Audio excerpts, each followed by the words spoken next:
Sa Davao City, isa ang patay sa sama ng panahon. Isang bata naman ang patuloy na hinahanap matapos mahulog sa ilog sa kasagsagan ng pag-ulan. Para sa update live na magbabalita si Bril Montalvo. Bril, maulan pa rin ba dyan?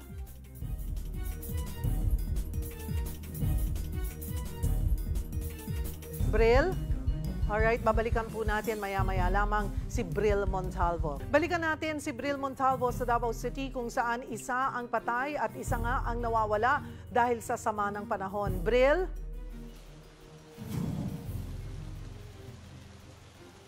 Cheryl, kaninang umaga ay sumikat na si Haring Araw pero sa mga oras na ito ay pumapatak na naman ang ulan. Ilang araw na ding umuulan dito sa Davao Region.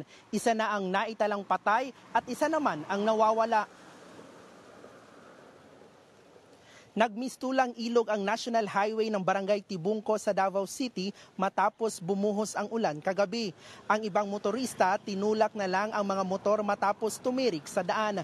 Nagtulong-tulong din ang mga residente sa pagtutulak sa mga sasakyan. Habang ang Tibungco Public Market naman halos hindi na makita ang daan dahil sa flash flood.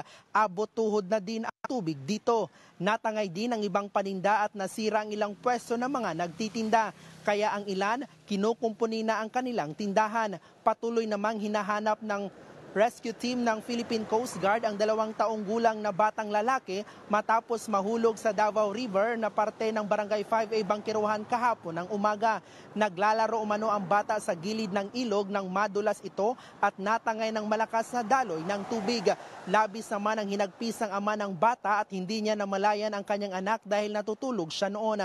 Sa datos ng Office of Civil Defense o OCD-11, isa ang patay habang isa naman ang missing sa Davao Region dahil sa sunod-sunod na pag-ulan ngayong linggo. Cheryl, 3 probinsya naman ang apektado ng pag-ulan.